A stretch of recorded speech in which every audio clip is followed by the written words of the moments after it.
You know, sometimes the most ordinary things hide the most amazing secrets. And that's exactly what we're diving into today. We're going to take a single, everyday word, put it under a microscope, and trust me, what we find might totally change how you see language. Yeah, I'm serious. There's actually a secret hiding in plain sight, an entire system, right? A deliberate design that explains why some words are just so powerful, so universal. So let's go find it. All right, so the word we're looking at today, it's test. Super common, right? And for this little explainer, our guide is going to be its entry on the Simple English Wiktionary. It's a dictionary that's all about being super clear. So let's zoom in and see what test has to tell us. Okay, first things first, let's get the basics covered. I mean, what is a test, really? Well, the source breaks it down for us into two really clear definitions for when it's used as a noun. Now listen to how they word this. They don't use fancy terms like examination or assessment, do they? Nope. It's just writing that learners do to see how much knowledge they have. It's so direct, so easy to get. And that's on purpose. It's accessible by design. And then look at this example. It just perfectly shows what they mean, right?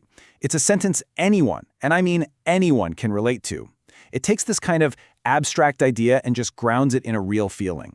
This is exactly what clarity looks like. All right, let's check out the second definition for the noun. And again, notice the words they're using. So simple, so functional. It's not some jargony thing like evaluating functionality or verifying performance. It's just seeing if something works. How great is that? So beautifully simple. In this example, it's just perfect. It completely takes the word test out of the classroom and puts it, in a workshop or a lab. And that's the cool part. The very same simple word works for a school exam and for checking if a machine is doing what it's supposed to do. So now let's switch gears to the verb form, the action word, and you'll see how it all connects. The definition links right back to what we were just talking about. It's the action, the doing part of seeing if something works. This example here brings it right into our modern tech-filled world. So here's the key takeaway so far. Whether we're talking about a piece of paper, a big machine, or a line of computer code, this one simple word, test, covers all of it. Which begs the question, why is it so simple? Well, this is where things get really interesting, because tucked away on that same dictionary page, there's this little note, a clue, really. And it reveals that this simplicity we've been seeing, it's no accident, not at all. It's part of a much, much bigger system. And here it is. This is the clue. And this one little sentence, it changes everything.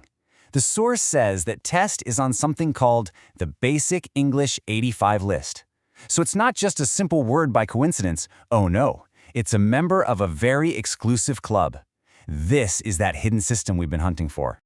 So, what on earth is Basic English? Well, think of it as a simplified version of English, but, and this is important, it's not broken English.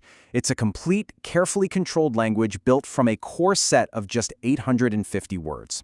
The idea is that with just those 850 words, you can talk about pretty much anything, and test was specifically chosen to be one of those core building blocks. But wait, the story doesn't stop there. I mean, being on a special list is one thing, but how does test actually hold up in the real world, Well, our source gives us even more clues about just how important this word is. And this is just fascinating. The source shows that test isn't just on that special Basic English list. It's also one of the 1,000 most common words in English, period. So think about that. It was deliberately chosen as a foundational word, and it naturally became an essential one. That's a pretty powerful 1-2 punch. And its importance just keeps growing. So what's with this number 72? What does that mean? Well, according to Wikipedia, that's how many different languages have an entry for the word test. 72. Just look at this list. We're talking Spanish, Japanese, Kiswahili, Russian.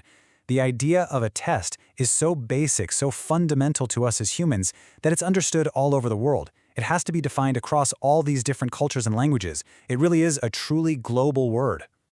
So let's step back for a second. What's the big takeaway here? We started with just one simple word, right? And we found this hidden system behind it. And then we saw just how global it is. It all boils down to this. There's incredible power packed inside deliberate simplicity. Let's go back to this definition one last time. Remember this? A test is something someone does to see if something works. When we first read that, it just sounded simple. But now we can see it for what it really is. It's a perfect example of the whole basic English idea in action. It uses just a few of the most essential words to explain a huge universal concept with total clarity. This definition, right here, is the proof that the whole system actually works. And that leaves us with one last big question to chew on. If a system this simple can nail down a concept as complex and varied as a test, what else can it do? It really makes you wonder, doesn't it?